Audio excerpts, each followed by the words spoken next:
I'm going to call to order the Planning Commission meeting for December 20th, 2023 at 6:01 p.m. We will start with the Pledge of Allegiance. I pledge allegiance to the flag of the United States of America and to the republic for which it stands, one nation, under God, indivisible, with liberty and justice for all.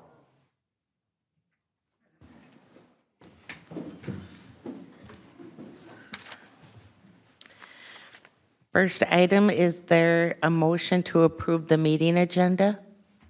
This is Rob, and I move that we approve the meeting agenda. This is Barb, I'll second it. I'll call for the vote. Judy, aye. Rob and I. Barb, aye. And Lynn, aye.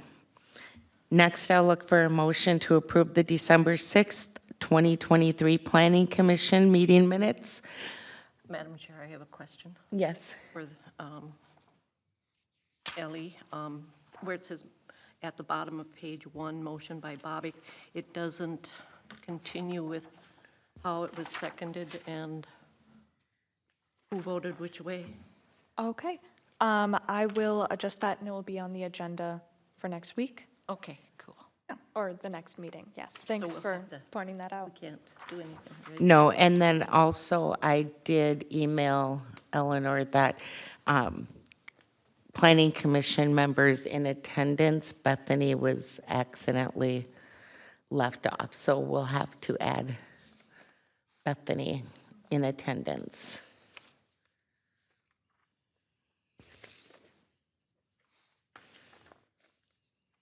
Okay. Do you want to make a motion adding those corrections? Yeah, I could do that. This is Barb. I approve the motion to approve the December 6, 2023 Planning Commission meeting minutes with changes noted. This is Rob, and I'll second. Okay, I'll call for the vote. Judy, abstain. Rob and I. Barb, aye. And Lynn, aye. Next, I'll look for a motion to approve the December 6th, 2023 public hearing minutes for the Waldoch Second Edition preliminary and final plat. This is Rob, and I move that we approve those. I'll second, and I'll call for the vote. Judy, abstain. Rob and I. Barb, aye. Lynn, aye. Now we'll move on to our public hearing. Eleanor, would you read the notice published in the Forest Lake Times? Absolutely. Notice is hereby given that a public hearing will be held by the City of Columbus Planning Commission on Wednesday, December 20th, 2023 at 6 p.m. or as soon thereafter as parties may be heard. The hearing will be conducted in person and by interactive technology at the Columbus City Hall, located at 16319 Kettle River Boulevard, Minnesota, to consider a request for a text amendment to allow veterinary services as a conditional use in the highway commercial zoning district, and to consider a request for a conditional use permit allowing a planned unit development to allow for a veterinary service business in the highway commercial zoning district. Members of the public interested in attending in person, monitoring the meetings, or wanting more information should contact the city offices at 651-464-3120 or visit the city website at columbusmn.us. The hearing shall continue until all evidence and testimony has been received. The applicant is Elizabeth Gigler. The property owners are Timothy and Kathy McKenzie, and the property location is at 15161 Feller Street Northeast. Thank you, Eleanor. At this time, I would ask the applicant, Elizabeth Geigler, to please come forward, have a seat at the table, give us your name and address, and make sure you talk into the microphone so everyone can hear you, even those on Zoom. It's Elizabeth Gigler, and it's 10704 Stutt Street in Circle Pines, Minnesota, 55014. Okay, so the commission reviewed your application as a normal protocol. For the record, could you brief us a little bit about your application and plans? Yep, so currently we run a nonprofit rescue organization, and we're looking to lease the property on Feller to create a nonprofit veterinary wellness center for the animals that are in our care, along with other rescues in the community. And we do hope later on in the process that we can open it to the community for low-cost services. Thank you. For the record, did you receive a copy of the staff report developed by Associate Planner Eleanor Hahn regarding this application? This report notes certain findings, numbering for the text amendment 1 through 11 on pages 1 and 2, and the recommendations and conditions 1 through,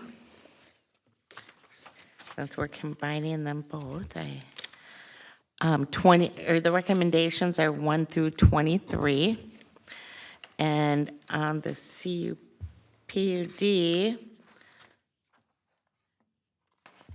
her report, or that was, nope, that was all of them. So do you Yes. understand her recommendations and conditions? Yep. Okay. Eleanor, do you want to give us a description of your facts of finding? Absolutely. So before we can really talk about this project and the CUP, we first have to talk about that text amendment to allow veterinary services in the highway commercial district. Currently in the freeway district as a whole, 5 of the 7 commercial districts allow veterinary services as a conditional use. The 2 that do not are the general commercial and the highway commercial districts. There is a bit of a background onto why this is, and at least from what I learned from doing my research on how this all came to be, if you'd like to hear about that. So last year this year we did a ordinance redefining and differentiating different animal facilities, mostly between commercial facilities such as boarding, training, grooming, and veterinary services, to be able to separate those two and place them in different districts. The reason that we really did this is the state will regulate veterinary clinics, but we as the city have to regulate commercial facilities, and we simply do not have the manpower nor the expertise in order to really effectively manage commercial facilities. And so we needed to separate those and limit the amount of commercial facilities and the extent of those, because we, as a city, do not have the basis to regulate them to the same extent that they can be regulated by the state.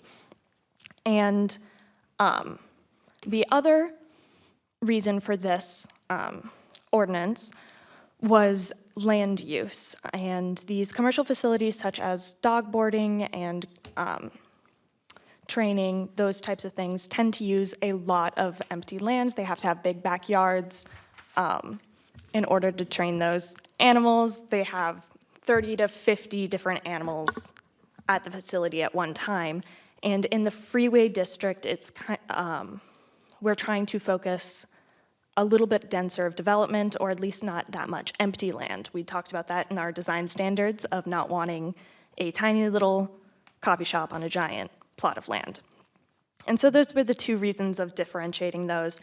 The reason that I found that it was left out of the highway commercial and the, which one was it? General business. General commercial, yeah, districts was in 2021, before we split these up into different categories. There was a dog training facility that was proposed in the highway commercial district, and the planning commission at the time went, that's way too land intensive, that's way too much regulation, we don't want animal facilities in the highway commercial district. But that was a dog training facility, not a veterinary clinic. But when we were doing this ordinance, we looked at minutes, And we said, Planning Commission doesn't want animal facilities in the highway commercial district, and so that's what we went with. But allowing veterinary clinics in the highway commercial district is a lot different than allowing these boarding facilities. So that's what I found while doing research on the text amendment portion. Do we have any questions on that? No? Okay. For the CUP in general, this is an existing building which will be leased to RPAW for a period of 5 years. And during those 5 years, both the applicant and the landowner have proposed different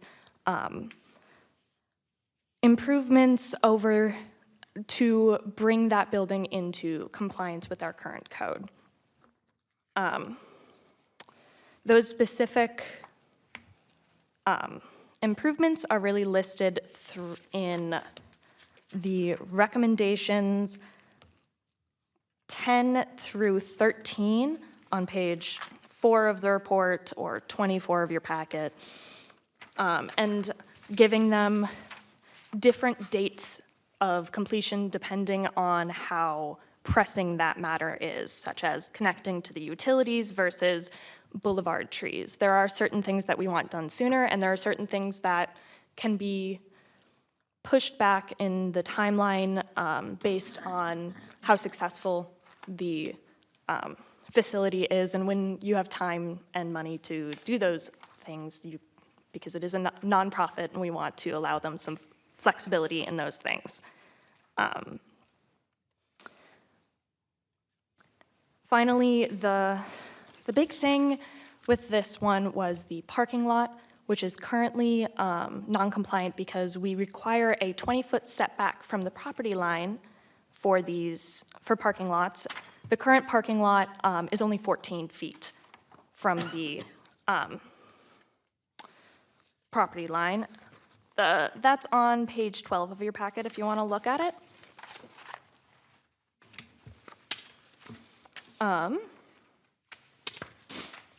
So what they have proposed when they do the future millings and upgrades to drop it back to comply with the 20 feet setback. However, that does make the drive aisle and the parking stalls pretty short, and this is a town with a lot of big trucks. So allowing them to put the millings and foregoing that 20-foot setback to allow for a larger drive aisle for longer parking stalls, it makes sense to do that if that is something that you guys want to consider. It is in the recommendations as well. I believe that's really it. It's an existing building that's going to be adapted in terms of planning, at least. Thank you. Do any of the commissioners have any questions or comments for the applicants? Well, actually, I did have a question. Elizabeth answered it in her presentation, so I have nothing then. Eleanor, you mean? What did It's I call okay. her? We knew. Elizabeth. Yeah, they both I'm start sitting with- in her spot, so I I know. understand. I know. So I do have a question. What kind of parking lot activity do you expect to have? So originally not much because it will just be the veterinarian, maybe a technician if there's an additional one to me, and then maybe a couple other volunteers. So in the beginning, it's not going to be heavy. If we do open it up to like the public for low-cost services, there will be specific hours that will be in that. And again, if you only have one veterinarian, then you're not going to be having, I mean, you might have a busy lot, but it's not going to be packed all the time with things happening. So the parking lot that we figured out should be just fine.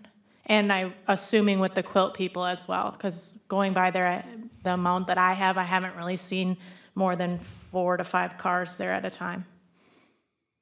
Yeah, the quilt shop will probably have more vehicles than you do to Right. start it out. I have a question, Ms. Yes. Barb.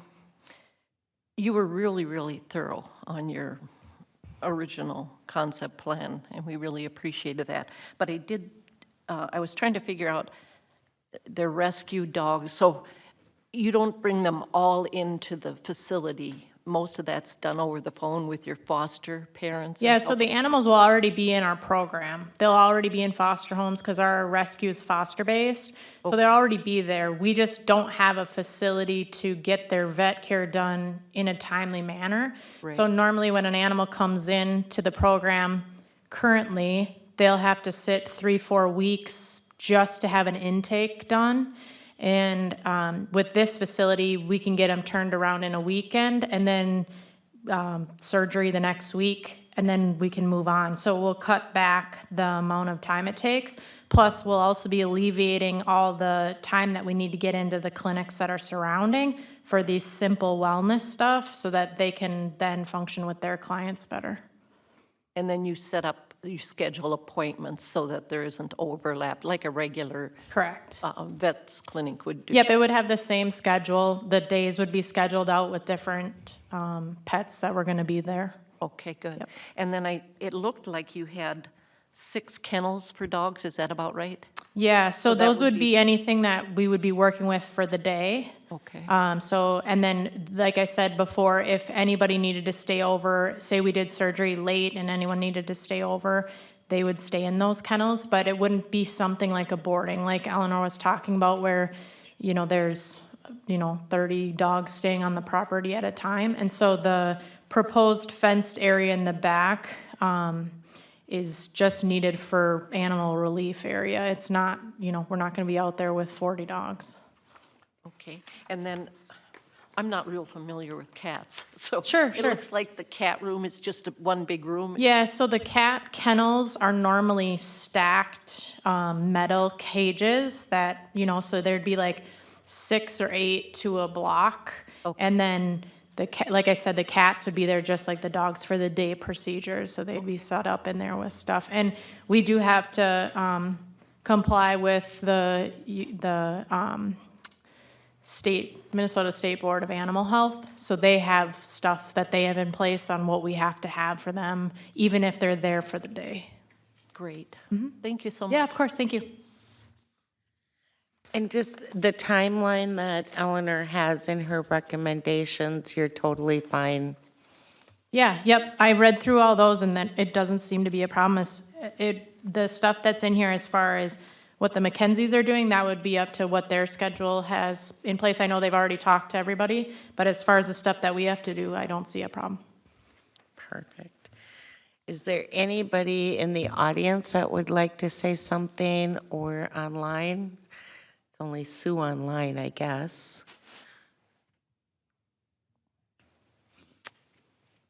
Hearing none, we will close the public hearing and open the floor to the Planning Commission members if you have anything else.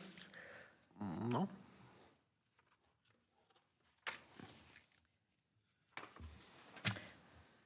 Then I would look for a motion. This is Barb. I'll make a motion. Motion to recommend approval of the application for zoning ordinance text amendment and application for a planned unit development conditional use permit for the RPAW Veterinary Wellness Center at 15161 Fuller Street, Northeast Columbus, Minnesota, based on the planner's text amendment findings 1 through 11 and recommendation number 1, and the PUD CUP for the Wellness Center the application dated 11/29/23, finding of facts 1 through 26, and recommendations 1 through 23. Okay, the motion has been made. This is Judy, and I'll second the motion. Then I'll call for the vote. Judy, aye. Robin, aye. Barb, aye. And Lynn, aye. So that will be recommended for approval to the City Council next week on December 27th at 6 p.m. Sounds good.